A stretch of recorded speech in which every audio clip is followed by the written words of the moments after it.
Today we're watching a movie that proved that cartoons and humans can coexist. That's right, because on my way home from Toontown, I stopped off at my local video store and I rented Who Framed Roger Rabbit. So if you ever wondered what Bugs Bunny and Mickey Mouse would actually say to each other, this movie answers that question.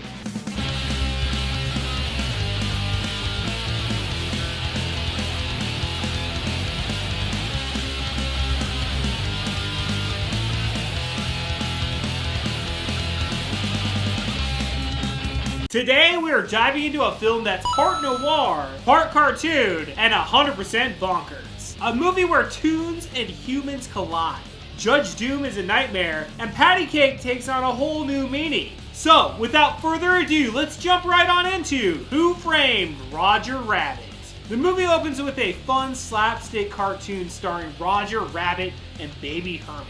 Roger is tasked with babysitting, but everything goes hilariously wrong. Baby Herman gets into dangerous situations, and Roger tries to save it, only to end up causing even more chaos. The scene ends when Roger fails to do his part correctly, and the director yells, "Cut!" revealing the cartoon world is just a set. This moment sets the tone for a whole world where toons and humans live and work together.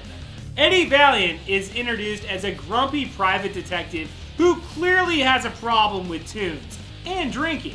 We see him drinking at a bar when he gets a call from R.K. Maroon, the head of a cartoon studio.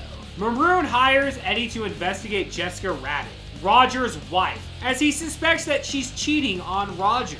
Eddie reluctantly agrees, though his disdain for toons is obvious.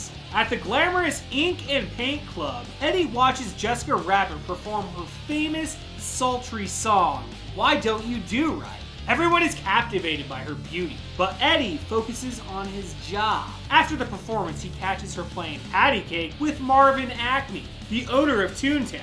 Eddie snaps photos of the act, which sends Roger into a spiral of heartbreak and confusion. The next morning, Marvin Acme is found dead, and Roger Rabbit is the prime suspect. Judge Doom, a sinister toon-hating judge, arrives on the scene. He introduces the Dick, a chemical mixture that can kill toons permanently, horrifying everyone. Roger goes on the run to prove his innocence. Roger hides out in Eddie's office, pleading for help. At first, Eddie refuses to get involved, but when Roger points out the inconsistencies in the case, Eddie starts to believe there's more to the story. Their dynamic begins to form, with Roger's zany personality clashing with Eddie's no-nonsense attitude. Judge Doom tracks Roger to a bar where Eddie has been hiding. In a tense and comedic scene, Eddie uses clever tricks to outsmart Doom and his weasel henchmen. The sequence is full of slapstick humor as Roger barely avoids being caught. Eddie begins digging deeper into Marvin Acme's death and uncovers a plot involving R.K. Maroon, Cloverleaf Industries, and the destruction of Toontown.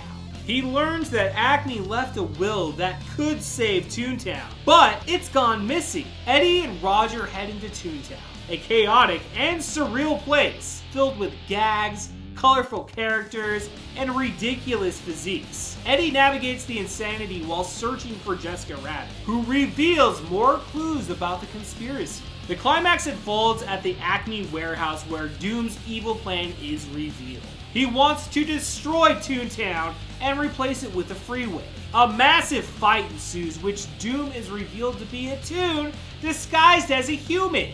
After a dramatic showdown, Doom is defeated using toon humor against it. The missing will is discovered, confirming that Toontown legally belongs to the toons. Eddie finally lets go of his grudge against toons, brought on by the death of his brother, and finally finds closure.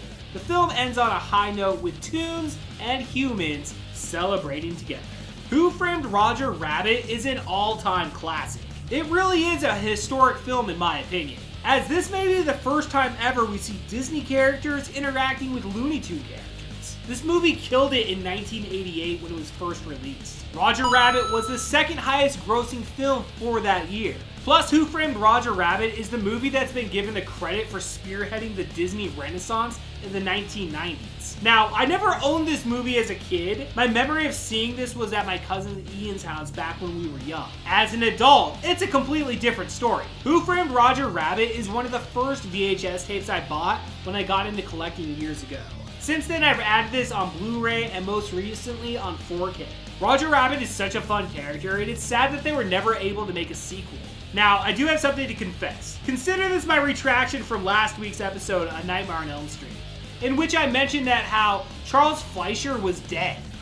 I checked up on him for this movie, and I was wrong. He's not dead, and I apologize for that mistake. So, the next time you're in Toontown, make sure to look both ways, or you might, just might, get a piano dropped on your head. So until next time, I'll see you at the video store.